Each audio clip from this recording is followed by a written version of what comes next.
and welcome to the FLNG News Brief. I'm Army Staff Sergeant Carmen Fleischman. In this month's top stories, we'll start with Staff Sergeant Daryl Fulgham.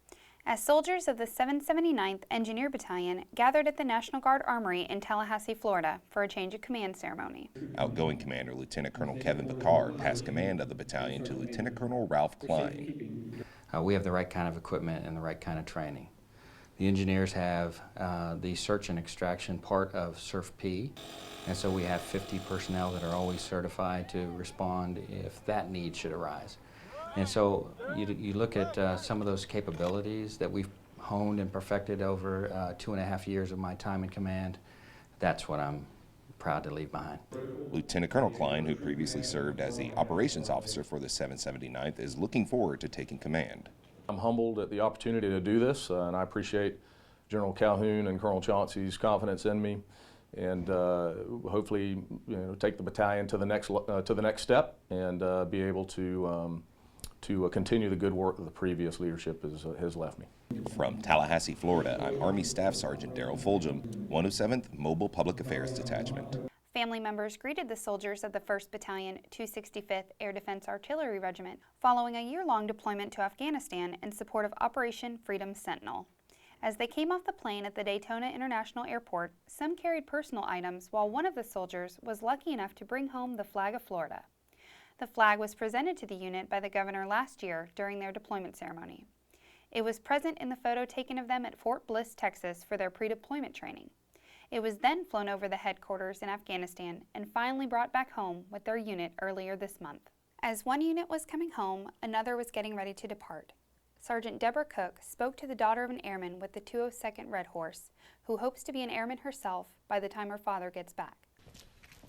Family, friends, and military personnel bid farewell to the 202nd Red Horse Squadron in a deployment ceremony at Camp Blanding Joint Training Center.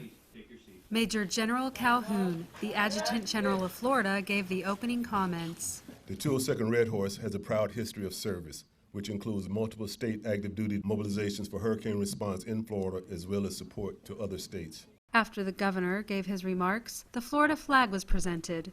Tech Sergeant Christopher Fisher looks forward to coming home to a new member of the 202nd Red Horse Squadron, his daughter.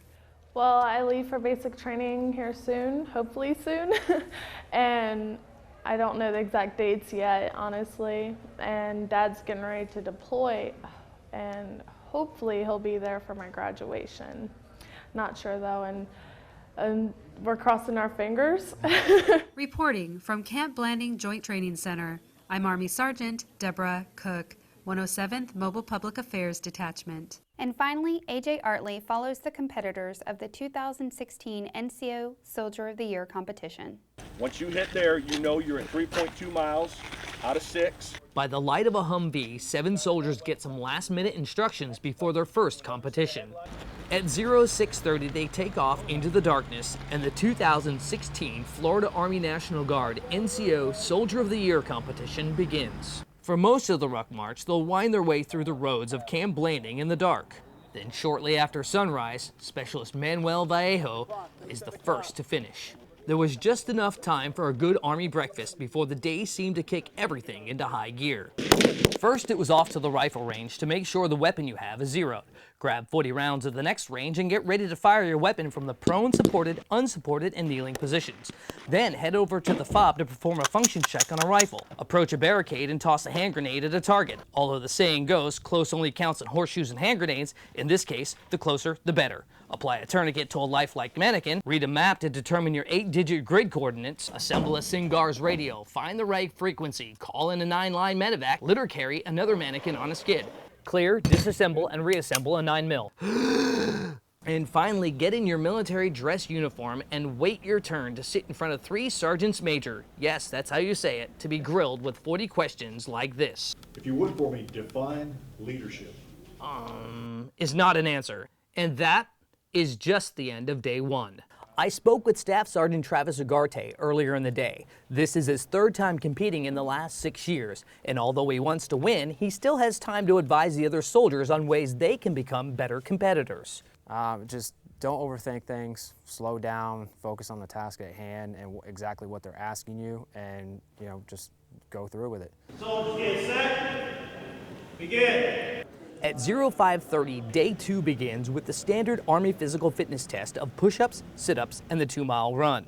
Then it was down to the final competition, land nav. I've been following along for the past day and a half, so why not head out into the woods? They had the advantage of a map and a compass, and I had an advantage they didn't, or so I thought. Okay, I left Sergeant Ugarte at a second point, thinking, okay, this is gonna be easy, just turn around and go back the way that I came to find another soldier or another point. I found my way to Sap Road. There's a series of roads out here that you can actually find your way around if you get lost. As long as you get to a road, you can find your way back to the starting point. That's one thing the competitors are not allowed to do. So I'm gonna try to find my another competitor, see where they are, see if I can find them locating a point. And if not, I'm gonna head back into the woods and see if I can find my way back. And if I get lost, I'll find another road, and I'll let you guys know how I did going through the woods, navigating without a compass and without a map. Whew. All right, here we go. By the time I got back, Staff Sergeant Ugarte was already done. I guess having a map and a compass was a bigger advantage than I thought. Later that night at the awards ceremony, I thought back to what Ugarte said in our interview on day 1. I think he's going to do great. He's going to knock it out of the park, and we're both going to be going to regions together. And sure enough, Soldier of the Year for the Florida Army National Guard, Special Manuel Valero. Your 2016 Non-Commissioned Officer of the Year for the state of Florida, Staff Sergeant Travis Ugarte. reporting from Camp Blanding, I'm A.J. Artley for the Florida National Guard.